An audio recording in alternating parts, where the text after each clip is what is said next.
Hi friends, welcome back to my channel. ఈరోజు అయితే veg puff చేసా.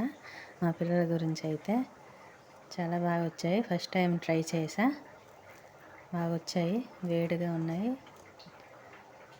భలే వచ్చాయి. ఎలా చేసుకోవచ్చు. మైదా అయితే ఒక కప్పు తీసుకున్నాను. అందులో హాఫ్ టేబుల్ స్పూన్ సాల్ట్ వేసుకోవాలి. ఇంకా 4 టేబుల్ స్పూన్స్ వచ్చి ఆయిల్ అయితే వేసుకోవాలి.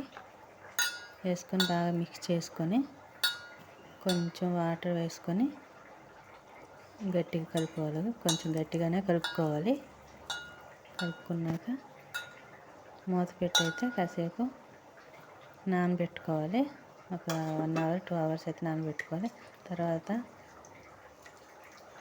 కర్రీ గురించి అయితే కడాయి పెట్టుకొని ఆయిల్ వేసుకొని దాంట్లో కొంచెం క్రష్ చేసుకుని ధనియాలు, జీలకర్ర, అల్లం, తురుముకున్న అల్లం, వెల్లుల్లి, చిన్న చిన్న ముక్కలు కట్ చేసుకుని వెల్లుల్లి వేసుకొని ఫ్రై చేయాలి.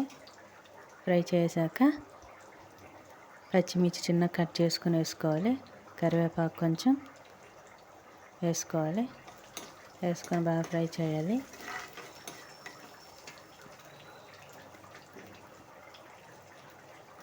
ఇప్పుడు సన్నగా ముక్కలు కట్ చేసుకున్న ఆనియన్స్ అయితే వేసుకోవాలి. నేనైతే 3 ఆనియన్స్ తీసుకున్నాను. సన్నగా కట్ చేసుకోవాలి.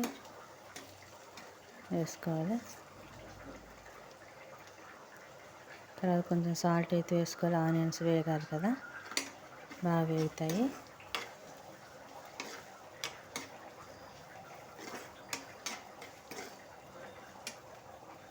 తర్వాత కొంచెం కొత్తిమీర వేసుకోవాలి.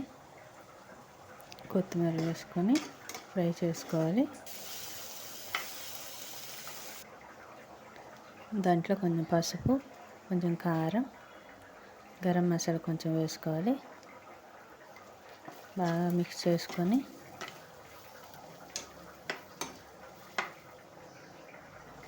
కొంచెం వాటర్ వేసుకోవాలి. ఆనియన్ ఉడకాలి కదా, బాగా ఉడకడానికి కొంచెం వాటర్ అయితే వేసుకున్నాను. వాటర్ అయితే వేసుకొని వాటర్ అంతా పోయినంత వరకు, నీరంతా పోయినంత వరకు అయితే ఫ్రై చేసుకోవాలి ఆనియన్స్ని. ఇప్పుడు స్టవ్ ఆఫ్ చేసేసి బాగా కలిపి ఇంకా కూర అయితే తయారైపోయింది. మనం పఫ్లో లోపల పెట్టుకునే కూర అయితే రెడీ అయిపోయింది. ఇప్పుడు మైదా అయితే చిన్న చిన్న ఉండలుగా చేసుకోవాలి. చపాతి ముద్దలా తీసుకొని కొంచెం మైదా తీసుకొని దాంట్లో కొంచెం ఆయిల్ అయితే వేసుకొని కలుపుకొని పక్కనైతే పెట్టుకోవాలి.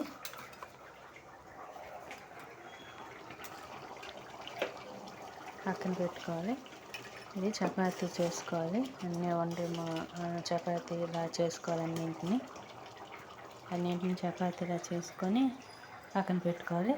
ఇప్పుడు ఒక్కొక్క చపాతీ తీసుకొని ఆయిల్లో మైదా కలిపాం కదా, అది మిక్స్ స్ప్రెడ్ చేసుకోవాలి చపాతీ పైన. అట్లా రాసుకొని కొంచెం పిండి కూడా పొడి పిండి చల్లుకోవాలి. తర్వాత ఇంకొక చపాతీ అయితే పెట్టుకోవాలి. అలాగా ఒక 5-6 చపాతీలు అయితే పెట్టుకోవాలి, ఒక దానిపైన ఒకటి. ఎట్లయినా సేమ్ ప్రాసెస్. ఆ పిండిని ఆయిల్ మిక్స్ చేసుకొని అది రాసుకొని పొడి పిండి కొంచెం అన్ని చపాతీలు అయితే నేను అట్లనే చేసుకొని ఇట్లా చేసుకొని చూడాలి. ఫోల్డింగ్ చేసుకోవాలి. చపాతీలు అన్నింటినీ ఫోల్డింగ్ చేసుకొని చపాతీ కర్రతో అయితే పెద్ద చపాతీలా చేసుకోవాలి. దీన్ని చేసుకొని ఇప్పుడు కట్ చేసుకోవాలి. మీకు ఏ సైజులో కావాలైతే పఫ్స్ ఆ సైజులో కట్ చేసుకోవాలి. కట్ చేసుకున్నాక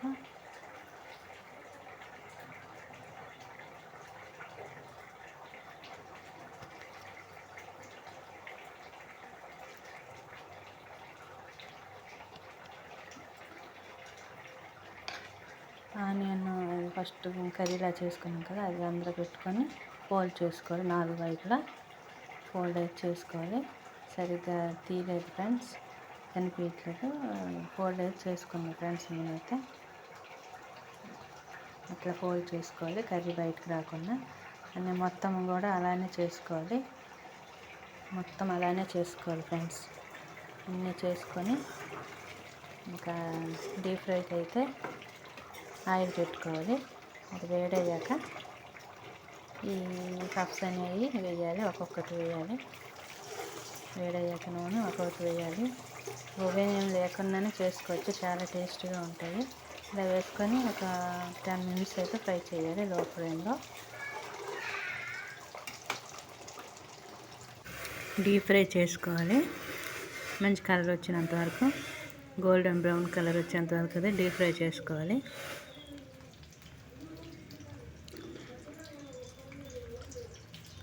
రెండు వైపులా ఫ్రై చేసుకోవాలి. అంతే ఫ్రెండ్స్, ఈజీగా చేసుకోవచ్చు.